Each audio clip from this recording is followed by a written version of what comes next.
Once G said that he wanted to carry out an experiment on the separation of personality from essence. We were all very interested because he had promised experiments for a long time, but till then we had seen nothing. I will not describe his methods. I will merely describe the people whom he chose that first evening for the experiment. One was no longer young and was a man who occupied a fairly prominent position in society. At our meeting, he spoke much and often about himself, his family, about Christianity, and about the events of the moment connected with the war, and with all possible kinds of scandal that had very much disgusted him. The other was younger. Many of us did not consider him to be a serious person. Very often he played what is called the fool, or, on the other hand, entered into endless formal arguments about some or other details of the system, without any relation whatever to the whole. It was very difficult to understand him. He spoke in a confused and intricate manner, even of the most simple things, mixing up in a most impossible way different points of view and words belonging to different categories and levels. I pass over the beginning of the experiment. We were sitting in the big drawing room. The conversation went on as usual. "Now observe," G whispered to us. The older of the two who was speaking heatedly about something suddenly became silent in the middle of a sentence, and seemed to sink into his chair, looking straight in front of him. At a sign from G, we continued to talk without looking at him. The younger one began to listen to the talk and then spoke himself. All of us looked at one another. His voice had become different. He told us some observations about himself in a clear, simple, and intelligible manner, without superfluous words, without extravagances, and without buffoonery. Then he became silent. He smoked a cigarette, and was obviously thinking of something. The first one sat still without moving, as though shrunken into a ball. "Ask him what he is thinking about," said G quietly. "I?" He lifted his head as though waking up when he was questioned. "About nothing." He smiled weakly, as though apologising, or as though he was surprised at anyone asking him what he was thinking about. "Well, you were talking about the war just now," said one of us, "about what would happen if we made peace with the Germans. Do you still think as you did then?" "I don't know really," he said in an uncertain voice. "Did I say that?"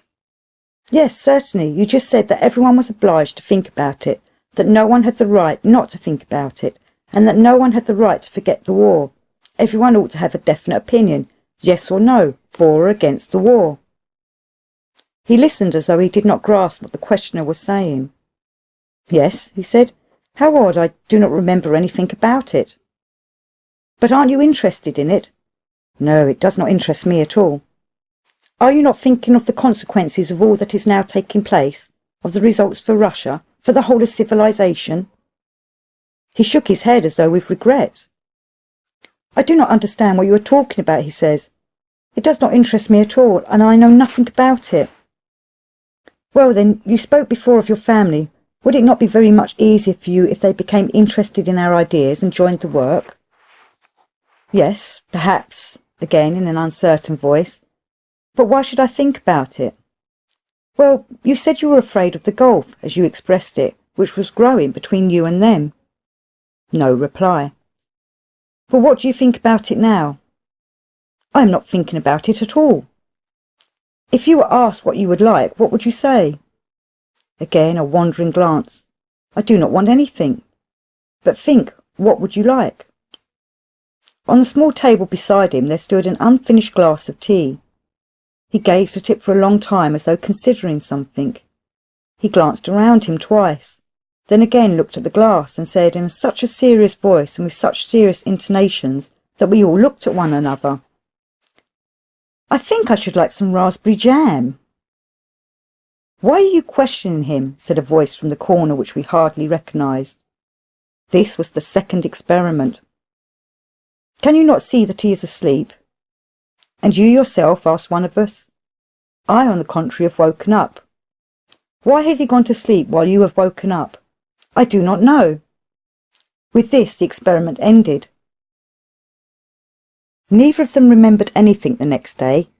G explained to us that with the first man, everything that constituted the subject of his ordinary conversation, of his alarms and agitation was in personality, and when his personality was asleep, practically nothing remained.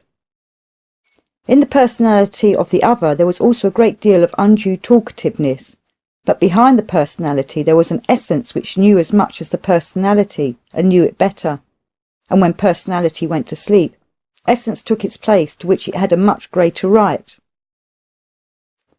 Note that contrary to his custom he spoke very little, said G, but he was observing all of you and everything that was taking place, and nothing escaped him.